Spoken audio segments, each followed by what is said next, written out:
Hello students and welcome back to the next video of business study. ये है controlling chapter के ऊपर second part और इसमें हम लोग बात करने वाले हैं, इस वीडियो में हम लोग बात करने वाले हैं इंपॉर्टेंस ऑफ कंट्रोलिंग के बारे में। इससे पहले वाले जो पार्ट वन है, इससे पहला जो पार्ट था उसमें हम लोग बात किए कि आखिर किस कंट्रोलिंग क्या होता है, कंट्रोलिंग का फीचर्स के बारे में हम लोगों ने जानकारी लिया और आज की इस वीडियो में हम लोग चर्चा करेंगे कंट्रोलिंग के इंपॉर्टेंस के बारे में। तो चलिए शुरू करते हैं। तो इंपॉर्टेंस ऑफ कंट्रोलिंग की बात करें तो सबसे पहला इंपॉर्टेंस है हेल्प्स इन अचीविंग ऑर्गेनाइजेशनल गोल। अभी देखिए, हर फंक्शन का हम लोग इंपॉर्टेंस पढ़ चुके हैं, ठीक है। तो आपको ज्यादा कठिनाई नहीं होने वाला है कि यहाँ पर कुछ आपको कॉम्प्लिकेटेड दिखेगा। ऐसा टॉपिक एकदम इजी है और यहाँ पे जितने भी पॉइंट्स है एकदम इजी है, आपको किसी भी पॉइंट में ज्यादा प्रॉब्लम नहीं होने वाला। सबसे पहला कह रहा है helps in achieving organisational goal. Controlling process अगर कोई मैनेजर परफॉर्म करता है अपने ऑर्गेनाइजेशन में तो सबसे पहला फायदा क्या होता है कि वो ऑर्गेनाइजेशनल गोल को अचीव करने में हेल्प करता है कंट्रोलिंग। क्यों? क्योंकि ऑर्गेनाइजेशन का जो गोल है वो प्लान के अकॉर्डिंग अचीव हो पाता है। ऑर्गेनाइजेशन का जो भी गोल है वो हिट करने के लिए आपको प्लान के अकॉर्डिंग काम करना पड़ेगा और कंट्रोलिंग में हम लोग ये मेक श्योर करते हैं कि जो भी काम हो रहा है वो प्लान के अकॉर्डिंग ही हो रहा है और अगर किसी भी तरीके का डेविएशन है तो उसको रेक्टिफाई करते हैं। तो अगर प्लान के अकॉर्डिंग काम हो रहा है कंट्रोलिंग करने से तो जाहिर सी बात है प्लान के अकॉर्डिंग काम कर रहे हैं तो गोल भी अचीव कर पाएंगे। इसलिए कह रहा है कि हेल्प्स इन अचीविंग ऑर्गेनाइजेशनल गोल। चलिए एक बार रीड आउट भी कर लेते हैं। When the plans are made in the organization, these are directed towards organizational achievement of organizational goal. And controlling function ensure that all the activity in the organization takes place according to the plan, and if there is any deviation, timely action is taken to bring back. अब देखिए यहाँ पर timely action कहने का मतलब क्या है, मतलब समय रहते। अब ये बताओ, कंट्रोलिंग मान लीजिए कि एक साल का टारगेट है 1200 यूनिट प्रोड्यूस करना है, तो एक साल का टारगेट अगर 1200 यूनिट है तो पर महीना कितना हो जाएगा, पर मंथ 100 यूनिट हो जाएगा। अब मान लीजिए पर मंथ 100 यूनिट का प्रोडक्शन का है, आप पहला महीने का इवेल्युएट किए, कंट्रोलिंग किए और पता किए एक्चुअल एंड प्लान्ड में, प्लान्ड कितना है 100 और एक्चुअल में आप इवेल्युएट किए तो पता चला 80 यूनिट प्रोड्यूस हुआ। तो अगर आप टाइम टू टाइम सही टाइम पे अगर आइडेंटिफाई नहीं करेंगे कि हमारा जो प्लानिंग है उसके अकॉर्डिंग काम नहीं हो रहा है, तो अगर एक साल के बाद डायरेक्ट इवेल्युएट करोगे तो प्रॉब्लम है फिर। क्योंकि अगर फर्स्ट मंथ में ही आपको पता चल गया कि हाँ डेविएशन है तो फर्स्ट मंथ में ही रेक्टिफाई कर लेंगे, तो आने वाले मंथ जो 11 महीना है उसमें आपको प्रॉब्लम नहीं होगा और आप मेक श्योर कर लोगे। मगर 12 महीना बीतने के बाद आप एक्चुअल एंड प्लान को इवेल्युएट कर रहे हैं तो फिर प्रॉब्लम है ना, क्योंकि आपके पास समय बचा ही नहीं। तो टाइमली एक्शन बहुत इंपॉर्टेंट रोल प्ले करता है। अब जैसे कि टेस्ट जो लिया जाता है आपके स्कूल में, आपका रेगुलर जो टेस्ट होता है, एग्जामिनेशन होता है, वो ऑल बिकॉज इसलिए होता है कि आप अपने कमियों को आइडेंटिफाई करके उसको रेक्टिफाई करिए। अब कोई भी तरीके का एग्जाम नहीं दिए हैं और डायरेक्ट बोर्ड में बैठ गए देने के लिए, तो मेक श्योर कि आप कितना भी अच्छा पढ़ लियो तुम्हारा परफॉर्मेंस तो गड़बड़ाएगा ही गड़बड़ाएगा। आप अगर 95 एक्सपेक्ट कर रहे हैं, 90 प्लस एक्सपेक्ट कर रहे हैं तो डैम से रो कि नहीं आने वाला। क्योंकि रेगुलर टेस्ट देने से कहीं ना कहीं ये फायदा होता है कि आपको एक ग्राउंड रिपोर्ट से पता चल जाता है कि हाँ आपका क्या लेवल है और आपको कहाँ पे कितना इफर्ट लगाना पड़ेगा। तो सेम इसी तरीके से कंट्रोलिंग यहाँ पे वर्क करता है और टाइमली एक्शन लेने की बात कर रहा है।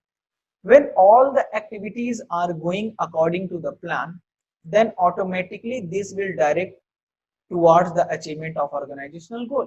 और ये भी बात सही है कि अगर सारा काम प्लान के अकॉर्डिंग हो रहा है तो भाई ऑर्गेनाइजेशन का गोल भी आप इजीली अचीव कर पाएंगे, है ना। चलिए नेक्स्ट पॉइंट क्या कर रहा है, judging accuracy of standard. Controlling करने से क्या फायदा होता है कि हम लोग एक्यूरेसी स्टैंडर्ड चेक करते हैं। देखिए एक्यूरेसी दो चीज का होता है, पहला कि आप जो प्लान बनाए हैं वो एक्यूरेट है कि नहीं। आपको बताए ना कि प्लानिंग में भी कभी कभी स्ट्रेटेजी में भी प्रॉब्लम हो जाता है, आप अंडर एस्टिमेट कर लिए या फिर ओवर एस्टिमेट कर लिए।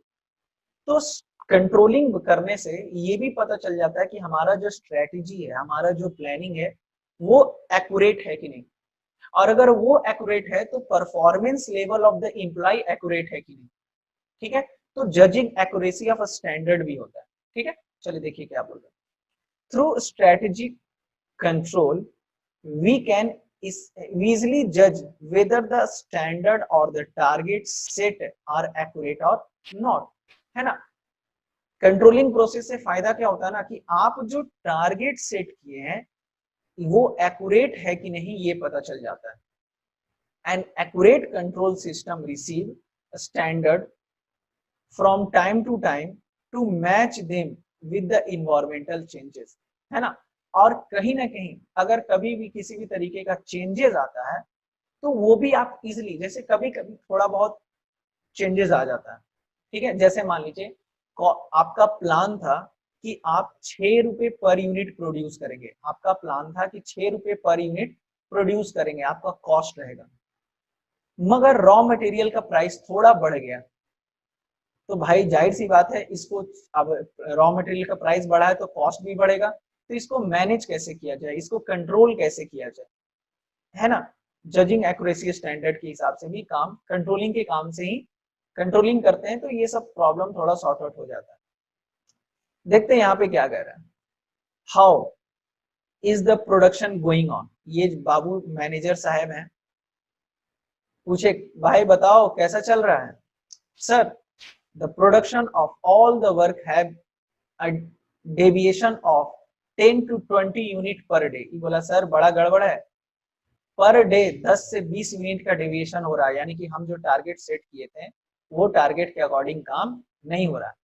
ठीक है, okay, then reduce the standard production by 20 unit. तो ऐसा करो, हो सकता है कि हमारा क्या वर्कर ढंग से काम कर रहा है। बोला हाँ सर एकदम ढंग से काम कर रहा है, कोई काम चोरी कर रहा है एकदम नहीं कर रहा सर।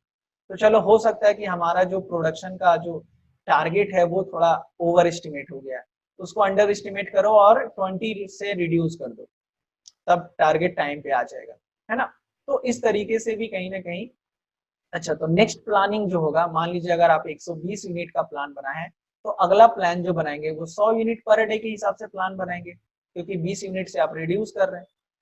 तो एग्जामिनेशन में इस तरीके का अगर सिचुएशन बने तो आप इमेज अगर बना देते हो ना तो वो थोड़ा लिक्रेटिव आंसर बना देता है। ठीक है, आपको अगर उस तरीके का सिचुएशन डेवलप हो तो, अदरवाइज जबरदस्ती का अपना इमोजी और बबल्स मत लगाने लगना। ये अमित सर बोले थे कि हाँ इमेज बना देना है तो लो एकदम फोटो पे फोटो चिपका दी, वैसा नहीं होना चाहिए। ठीक है, if required then question discuss करेंगे तो शायद वैसा कुछ दिखे तो हम बताएंगे आपको कि कहाँ पर आप अप्लाई कर सकते हैं। Next, making efficient use of resources. अब देखिए कंट्रोलिंग करने से फायदा क्या है कि आप जो रिसोर्सेज यूज कर रहे हैं ना उसका एफिशिएंट यूज होगा। अब बताओ ये पॉइंट भी ना, इंपॉर्टेंस का ये जो पॉइंट दिख रहा है तुमको हर जगह मिल जाएगा, प्लानिंग भी मिल जाएगा, ऑर्गेनाइजिंग स्टाफिंग डायरेक्टिंग कंट्रोलिंग सब जगह चिपका सकते हो ऐसा पॉइंट। ये सब कुछ कॉमन पॉइंट है। अब बताओ जाहिर सी बात है मैनेजमेंट करते क्यों है, एफिशिएंट यूटिलाइजेशन के लिए ही, कि हमारे पास जो रिसोर्सेज उसका एफिशिएंट यूटिलाइजेशन।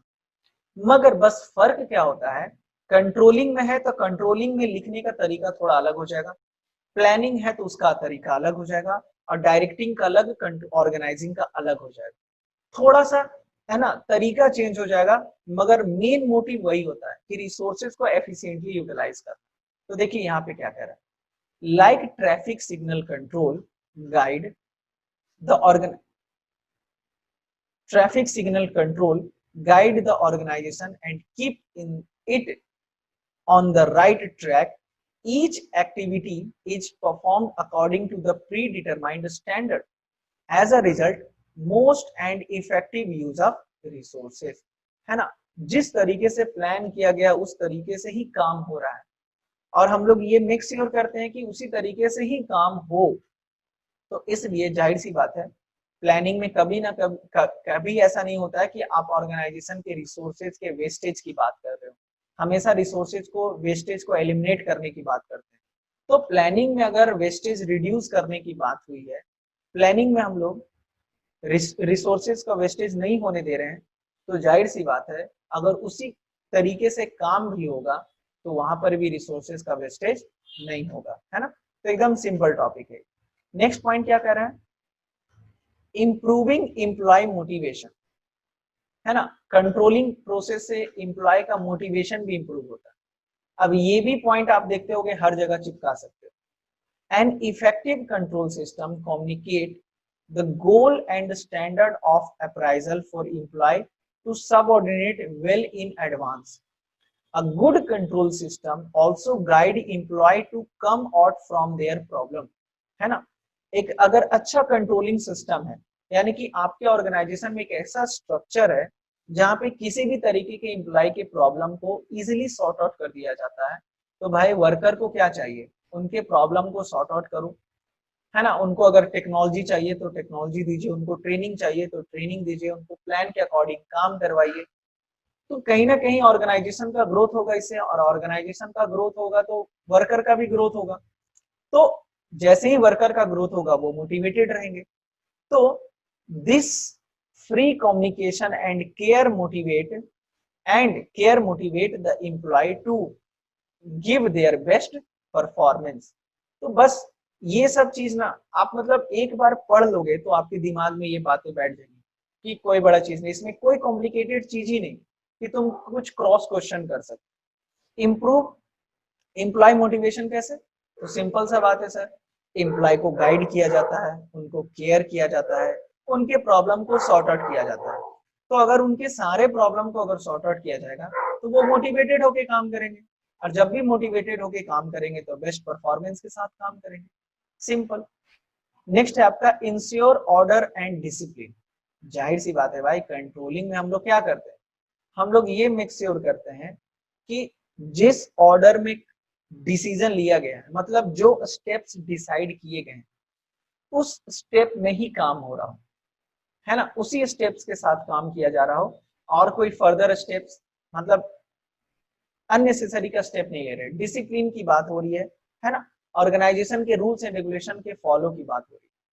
तो कंट्रोलिंग में ये भी मेक श्योर करता है मैनेजर कि ऑर्गेनाइजेशन जो स्टेप्स डिसाइड किया है वो स्टेप्स के साथ काम हो रहा हो, किसी भी तरीके का अगर रूल्स एंड रेगुलेशन है तो वो वायलेट ना हो रहा हो, ये सब मेक श्योर किया जाता है। तो controlling create an atmosphere of order and discipline in the organization. Effective controlling system keep the subordinate under check and make sure they perform their function effectively, है ना। Sharp control can have the check over the dishonesty and fraud of employee। अगर आप बहुत अच्छे से check कर रहे हैं, बहुत अच्छा कंट्रोलिंग सिस्टम है तगड़ा, तो भाई कोई भी अगर डिसऑनेस्टी किया है, किसी भी तरीके का गलत एक्टिविटी किया है, मिलावट किया है, काम चोरी किया है ना, तो उस तरीके का फ्रॉड जो है आप इजिली पकड़ सकते हैं, प्रिडिक्ट कर सकते हैं।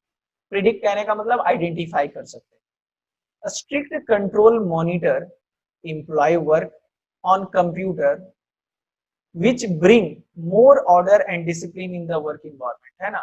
एक स्ट्रिक्ट कंट्रोल रहेगा तो कहीं ना कहीं ऑर्गेनाइजेशन के जो एम्प्लॉय हैं इफेक्टिवली वर्क करेंगे, है ना, डिसऑनेस्टी नहीं रहेगा। सिंपल सा बात है, डिसिप्लिन मेंटेन करना।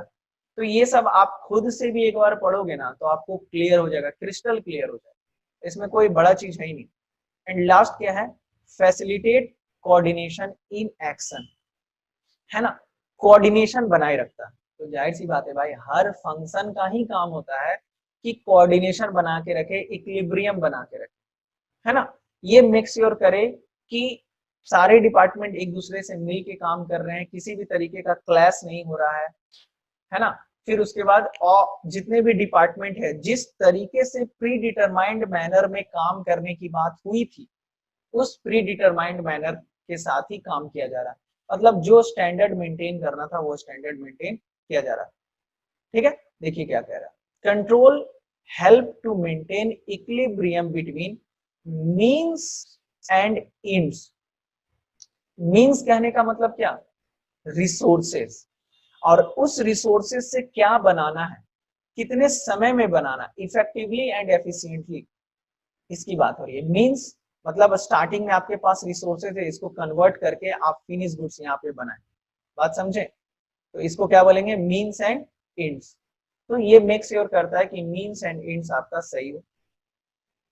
Controlling make sure that proper direction is taken and that various factors are maintained properly. All the departments are controlled according to the predetermined standard which are well coordinated with one another. आपको ये भी बताएं planning chapter में, planning में क्या आपको principle of management में ही बताएं कि सारे डिपार्टमेंट में कोऑर्डिनेशन होना जरूरी है और साथ ही साथ एक दूसरे के साथ मिलके भी काम कर रहे हो, वही बात है ना? बस controlling provide unity of direction, controlling provide unity of direction and unity of direction के ऊपर एक प्रिंसिपल भी आप पढ़े हो, ठीक है? तो बेसिकली ये 6 इंपॉर्टेंस है आपका एंड ये 6 इंपॉर्टेंस का आपको कीवर्ड्स दिया हुआ है। ये कीवर्ड बहुत अच्छे से देख लेना, आपको एकदम आसानी से सब कुछ क्लियर होगा, ठीक है? पहला कीवर्ड क्या कह रहा है, helps in achieving the organisational गोल।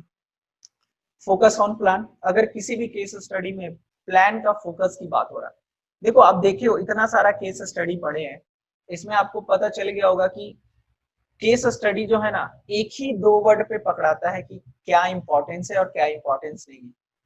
तो अगर फोकस ऑन प्लान की बात हो रही है केस स्टडी में, make sure plans are underestimated, not underestimated और ओवर एस्टिमेटेड। अगर किसी केस स्टडी में प्लान का अंडर एस्टिमेशन ओवर एस्टिमेशन का बात हो रहा है तो judging accuracy of standard importance पकड़ा जाएगा।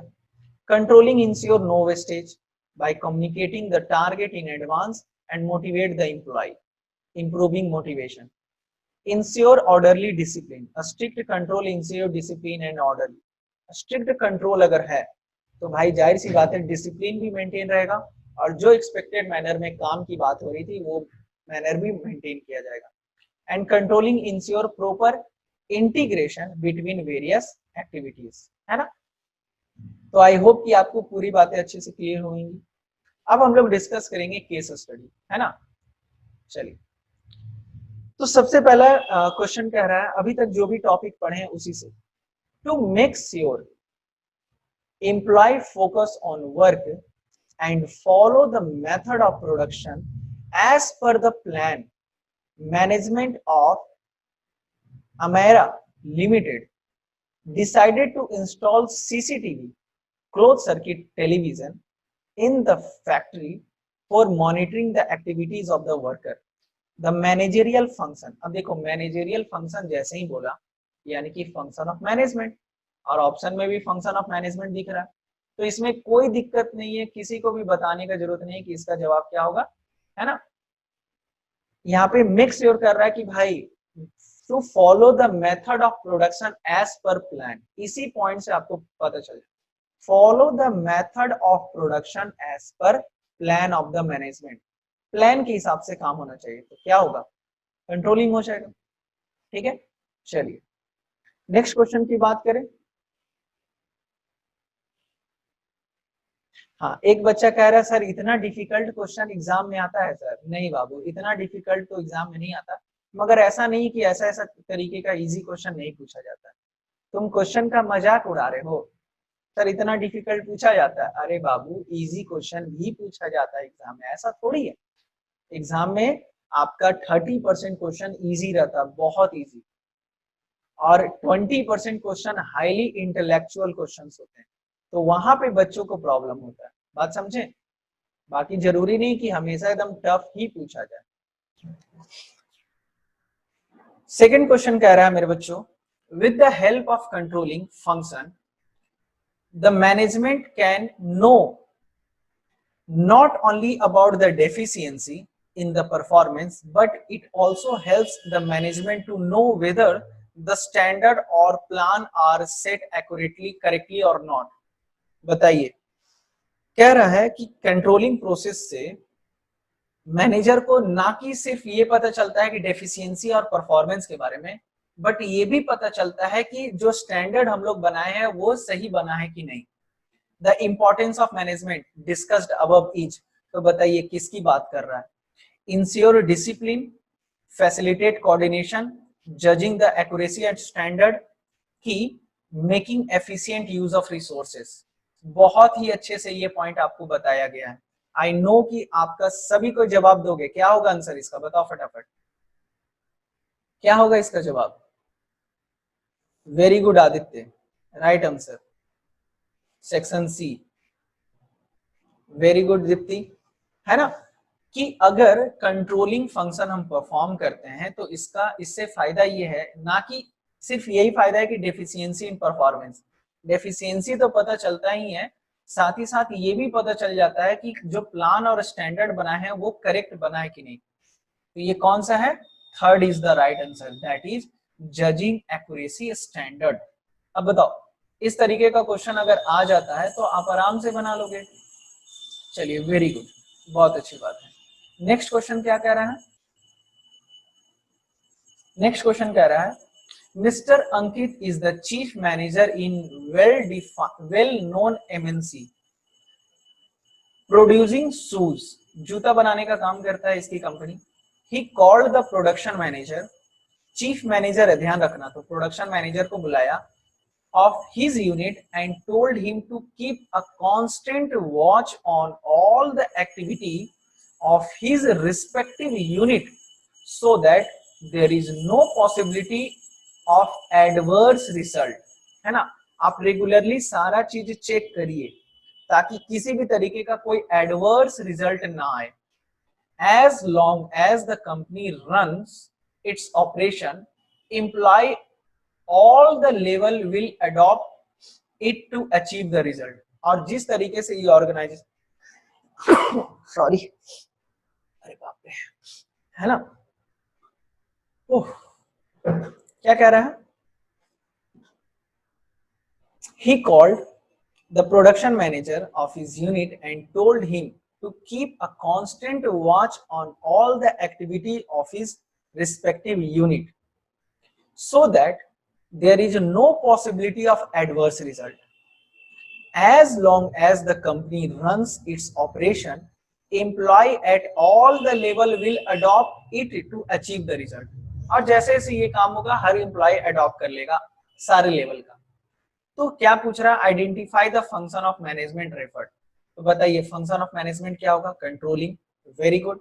एंड डिस्क्राइब इट्स 3 फीचर्स, तो बताइए 3 फीचर्स, आपको टोटल 4 फीचर या फिर आई थिंक 4 फीचर बताया गया, तो उसमें से 3 फीचर्स क्या हो जाएगा? कुछ भी। सबसे पहला controlling is a goal oriented process है ना। Controlling is perform pervasive function है, ऑल सारे लेवल पे परफॉर्म किया जाता है। Controlling is a continuous process, है ना। चलिए बहुत अच्छी बात है, तो सारे बच्चों का जवाब आ रहा है। तो इसी के साथ इस वीडियो में बस इतना ही, मिलते हैं नेक्स्ट वीडियो में, और उस वीडियो में हम लोग आगे चर्चा करेंगे कंट्रोलिंग चैप्टर की। Till then thank you so much, bye bye, take care.